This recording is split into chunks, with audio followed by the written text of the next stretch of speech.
সুপ্রিয় দর্শক আসসালামু আলাইকুম। আজকে জমে উঠেছে নকলার প্রাণকেন্দ্র অবস্থিত বাইপাস মোড়ে বৃহত্তম ময়মনসিংহ বিভাগের একটি সুনামধন্য গরুহাট, যাকে বলা হয় নকলা বাজারে একটি ঐতিহ্যবাহী গরুহাট বাইপাস মোড়।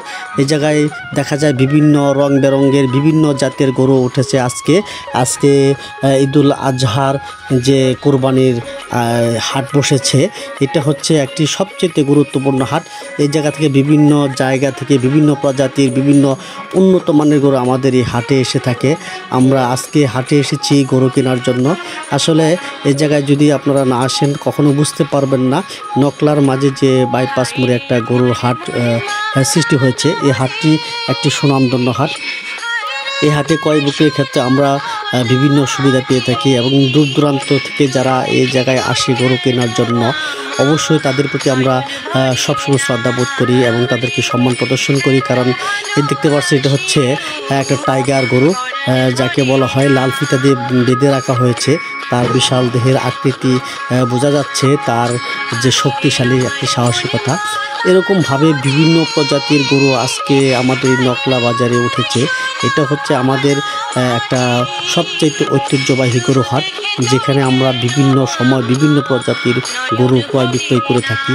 আসলে কোরবানিটা হচ্ছে ত্যাগের মহিমাময় এবং আল্লাহ তাআলার সান্নিধ্য অর্জনের লক্ষ্যে যে আমরা কোরবানিটা করে থাকি, সেটা অবশ্যই খুবই পছন্দনীয় এবং সুন্দর পরিপাটি হতে হবে। কারণ আল্লাহ তাআলার জন্য, আল্লাহ তাআলার মন খুশির জন্য আমরা যে কোরবানিটা দিয়ে থাকবো, সেটা যেন একদম সবচেয়ে পছন্দের এবং খুব কাছের এবং সবচেয়ে প্রিয় বস্তুটা হয়, বা প্রিয় পশুটা আমরা যেন কোরবানি করে থাকি। তার জন্যই দেখা যায় গরু হাটে গিয়ে আমরা সবচেয়ে ভালো গরুটা ক্রয় করি এবং কি কোনো প্রকার যেন দোষ না থাকে, একজন স্বয়ং স্পষ্ট গরুটা ক্রয় করি। আমরা আল্লাহ তাআলার খুশির জন্য, আল্লাহ তাআলার রাস্তায় আমরা যে কোরবানিটা করে থাকবো, অবশ্যই সেটা যেন একদম স্পষ্ট থাকে, কোনো প্রকার দাগ বা কাটা ছেঁড়া এরকম কিছু না থাকে। তাই এবারে কোরবানি হাটটা সবচেয়ে জনপ্রিয় হয়ে উঠেছে আমাদের বৃহত্তম ময়মনসিংহ বিভাগের মাঝে। যে একটা গরু হাট রয়েছে সেটা হচ্ছে শেরপুর জেলার নকলা উপজেলার প্রাণকেন্দ্রে অবস্থিত একটা গরু হাট। এটা খুবই একটা ঐতিহ্যবাহী গরু হাট। আর সামনে কোরবানিতে আমরা যারা কোরবানি দিচ্ছি, অবশ্যই একটা জিনিস মাথায় রাখবো, আমরা ন্যূনতম পরিমাণ মনের ভিতর হিংসা প্রতিহিংসা রাখবো না।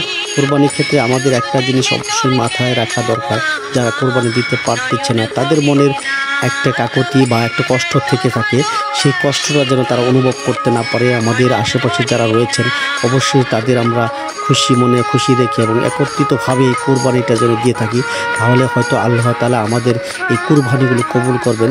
এরকমভাবে দেখেন সবাই ক্রয় করে গরু নিয়ে যাচ্ছে। আসলে যখন কোরবানির জন্য গরুটা ক্রয় করা হয় সবাই খুব আনন্দ মনে কিনে, আর যে গরুটা পালন করে অবশ্যই কষ্ট লাগে, কিন্তু প্রিয় বস্তুটাকে বিক্রি করা হয়। তারপরেও আল্লাহর জন্য